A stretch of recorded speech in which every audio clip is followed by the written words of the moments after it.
Here comes Chris Cotillo, MassLive.com Red Sox beat reporter, joining us right now. Chris, good to see you. Although tough news for the Red Sox as far as their lineup and their depth. What did you think of the Triston Casas injury and the aftermath here on how they're going to replace him? Let's just get right to biz, man. Yeah, I mean, it's a, horrible, horrible, horrible thing for him. This is a guy that I think a lot of people identified as a guy going into a, not necessarily a make or break season, but definitely a big one, right? This guy has all the talent in the world. The Red Sox view him as a guy who can give them 30, 40 homers in the middle of their lineup. And he had a really freak, weird injury last year that cost him a lot of the season. And now this is going to cost him 5 months of it. So I think it starts there. We'll obviously get into the replacement options and all the craziness and the potentials with Devers and the top prospects and maybe Anthony Rizzo and all that stuff. But really, I think just this is a guy who could not afford to have this happen. It's, people always wonder like, oh, is it the torn ACL or what is it? Like this injury might be worse. It's ruptured patellar tendon, very, very serious. He had surgery yesterday, and it's a long recovery. It's going to be a brutal one for him. At 25, obviously, there's a lot of his story yet to be told, but I think just on a human basis, and especially for a guy who is so talented, just a brutal one for the Red Sox, for him, for everybody.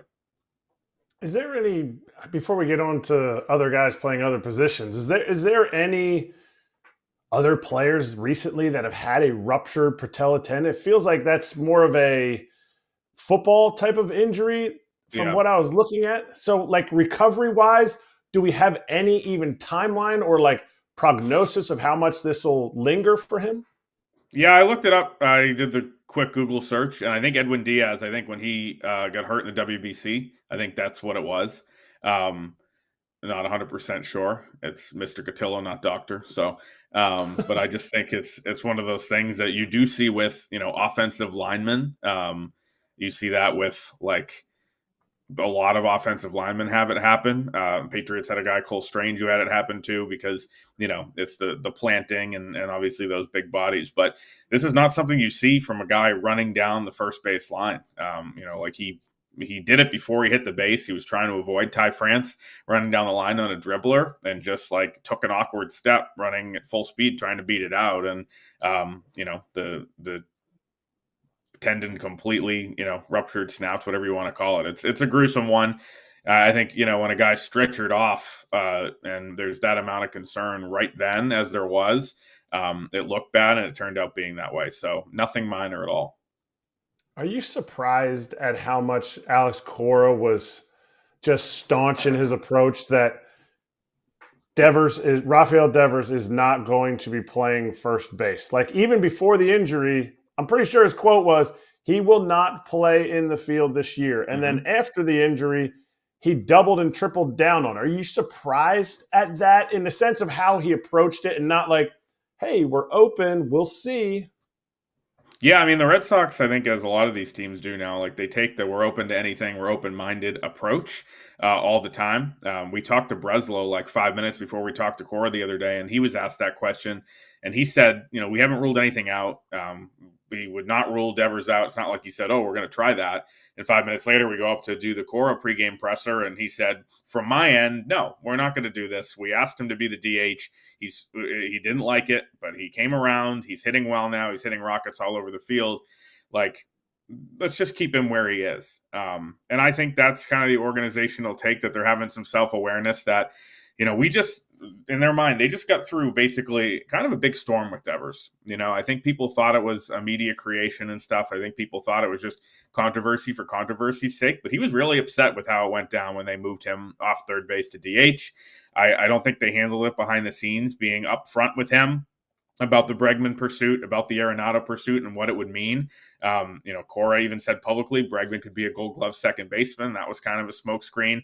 And then, when it did happen in spring training, he was not very happy about it, as everybody knows. He came around, tensions cooled, and he's been, pretty good. I think that, the way he's hitting the ball hard, the way he's taking walks, he's really coming into that DH role after a very bizarre start where his timing was off for those first few days. So I think that they're sticking with that just because they kind of have the awareness that, like, hey, this was a big ask. This was an earth-shaking move in Devers' career.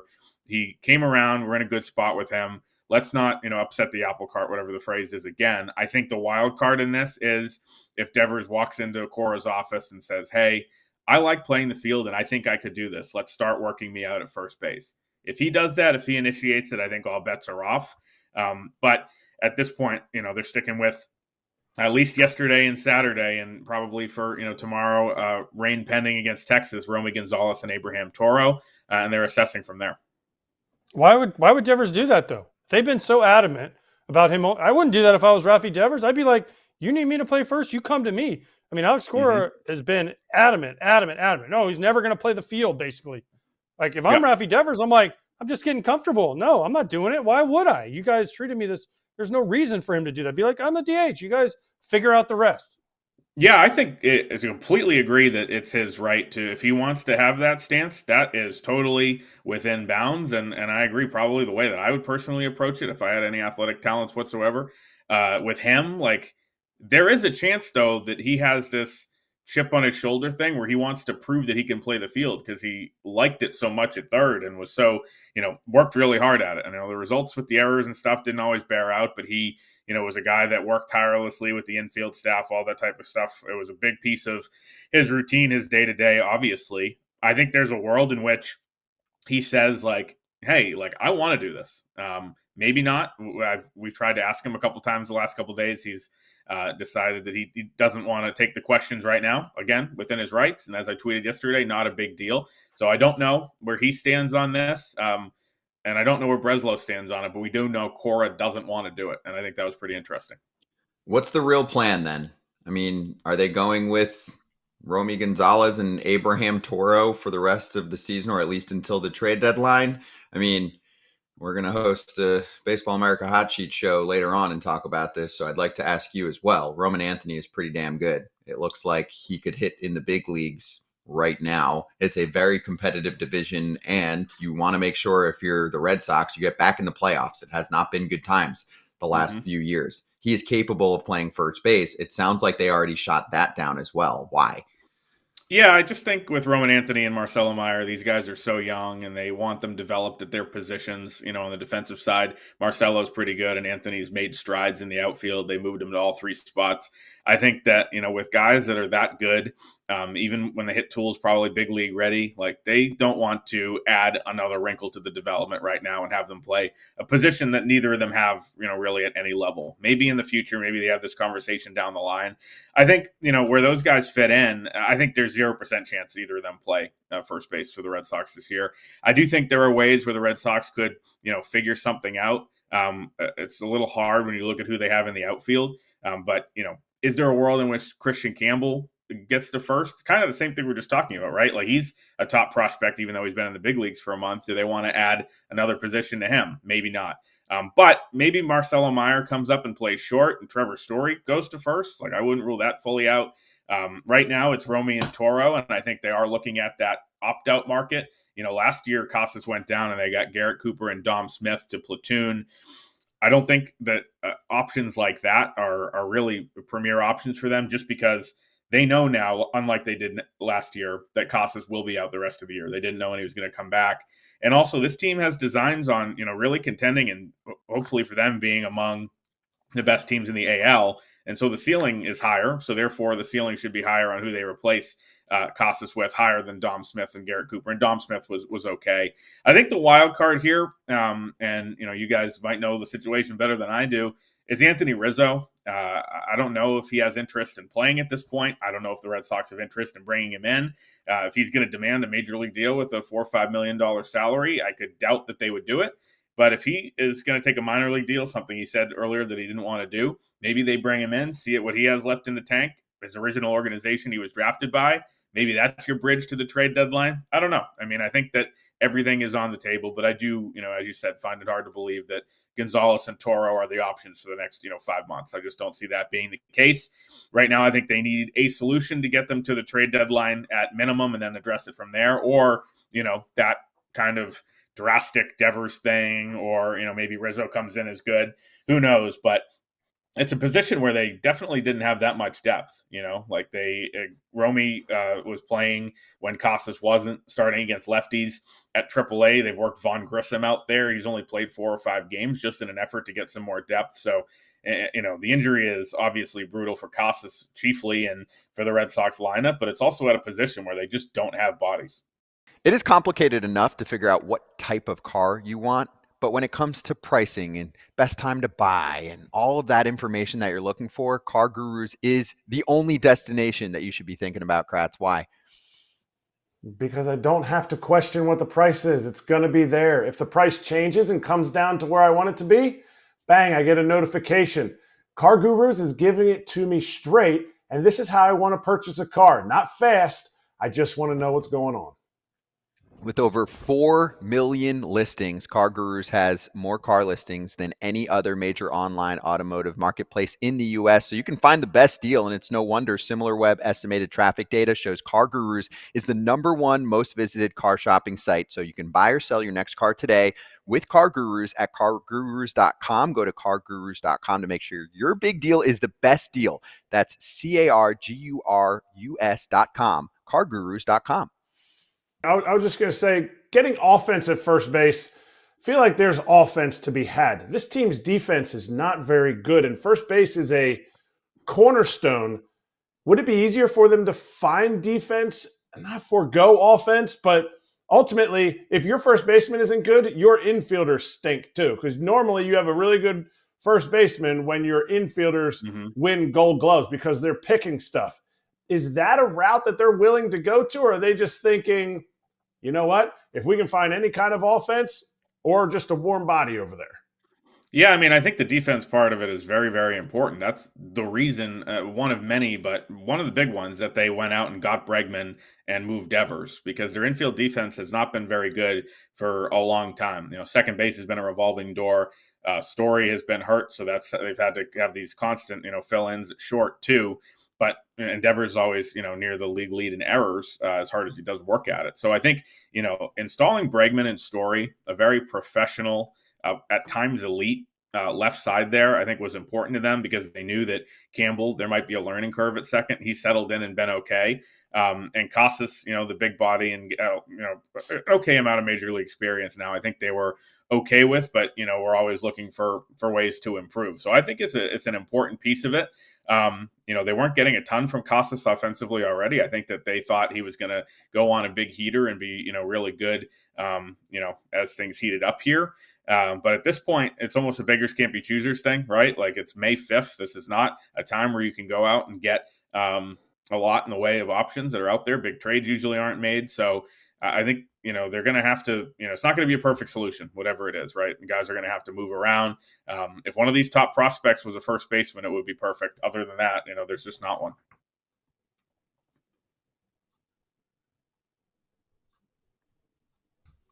AJ, you good? You back? Yeah, I was never gone. Oh, okay. Just making sure. All right. What about, do you think there's external options that could be in play here as well, Chris? Yeah, I mean, Rizzo's the one that sticks out just because he is available. And again, I don't know about his situation. So, but a guy who's obviously a pro, a guy who's a lot of big market experience, championship pedigree. Like I said, a guy who the Red Sox originally drafted. They traded in the Adrian Gonzalez trade years ago. So maybe that, again, it's tough to make a trade on May 5th, The Padres did it with Arise last year. Other than that, you don't really see those blockbusters go down now. So I'm sure they're calling teams and seeing who's out there, but you're going to have to pay a premium.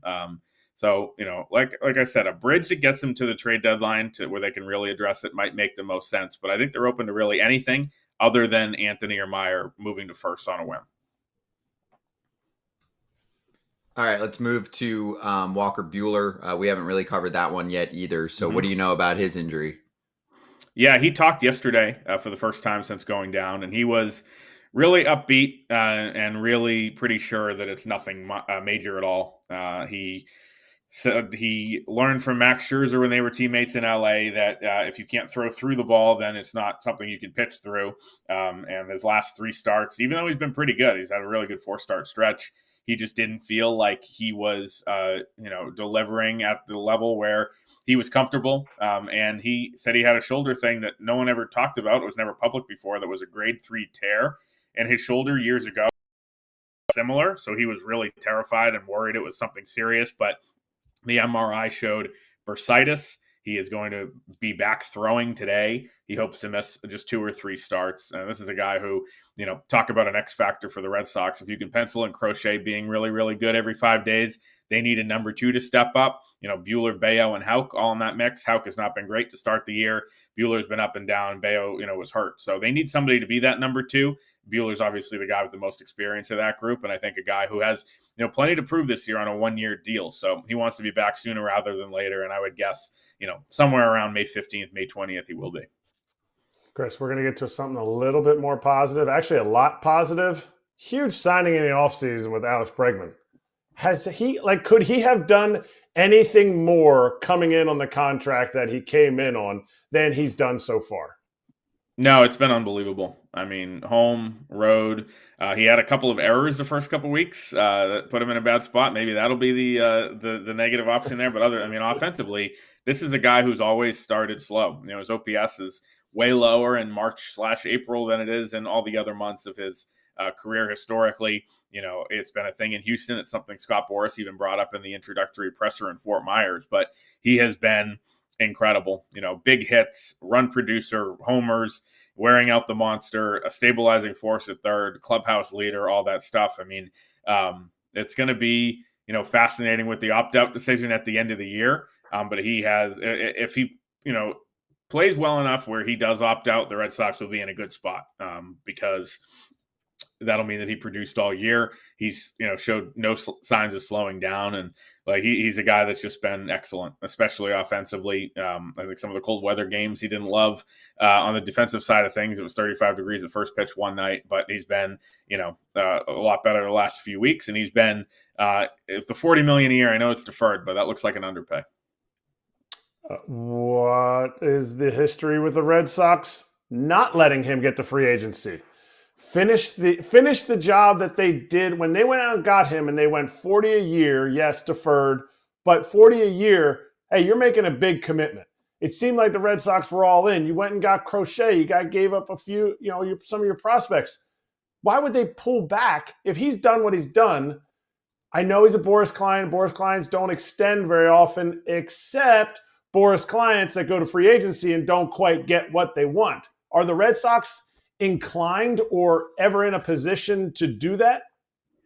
Yeah, I mean, I think they have kind of a crowded infield mix already. So I think it depends on, the long-term future of where they see Marcelo Meyer playing. They are going to have Trevor Story under contract. He has an opt-out, but that's going to be tough to see him exercising that. He had a great couple weeks. He's been very slow the last couple. So they do have a lot of infield options. If Story is still there, and they can't trade him and they want to keep him around, then that, clogs up one spot for a couple of years. You have Campbell probably as the long-term first baseman. Obviously, I would have said Casas is your long-term first baseman 5 days ago. Now it's, going to be a long recovery. So who knows at the end of that, just because they moved Devers to DH for this year, he's still going to be, a pretty young player as of next year, and he could move back there. So there's just a lot up in the air, I think, when it comes to the infield. And they have, Meyer, I think, is the key to all of it when he does come up. So at the end of the year, I'm not saying there's not going to be a need for a guy like Alex Bregman if he's producing like this. Of course there is. And of course, leadership-wise, the swing fits Fenway. It's a perfect fit in a lot of ways, but it's a crowded mix. There's going to be tough decisions that are going to be made there, position player-wise. Obviously, they have too many outfielders too. So we'll see where it goes. They have a lot of talented players. It's just about making the pieces work together, which is something they have not done for a long time. And I think that's going to be a focus moving forward. Chris, thanks for swinging by, man. You're the best. Appreciate it. And everyone check out Chris's work, MassLive.com. Plus, you can follow all of the action with him on Twitter at Chris Cotillo, Cotillo. Thanks, Chris. Thanks, guys. See you. I will say this. I mean, it's easy to look back, but if the Red Sox had an opportunity to, say, trade for a Mariners pitcher and give away a Triston Casas, I mean, they should have done it. We don't know the injury history, but I'm even pointing to the fact that in the first month of the season, AJ, I mean, he was really struggling at the plate. Yeah, He was, and he struggled last year too. That was one of the question marks. And what would he do? Would he be able to bounce back? And he didn't show it this year. And then you never want to see anybody get injured. Injuries are the worst thing that can happen to anybody. Just a terrible, terrible injury. But is this the end for Triston Casas in Boston? That's the question. I mean, he's getting into ARB eligible now. And after 2 years basically not being able to play, you have to start asking the question, is this it for him in Boston? And we don't know, but they got to find a solution at first base. I don't think Anthony Rizzo's the answer. He hasn't played. He's probably not even ready to go. He won't take a minor league deal, so that's not an option. Let's stop with that, Chris. We love you, but that's not an option. And then they got to figure it out. I don't know who the answer is. Do they go get Andrew Vaughn from the White Sox or someone like that?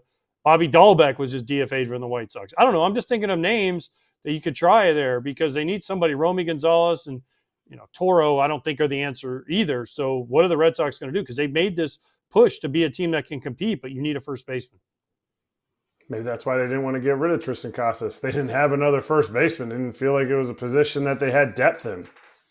Jake Berger, he's in AAA. Go see if they can trade for him. Hey, everybody.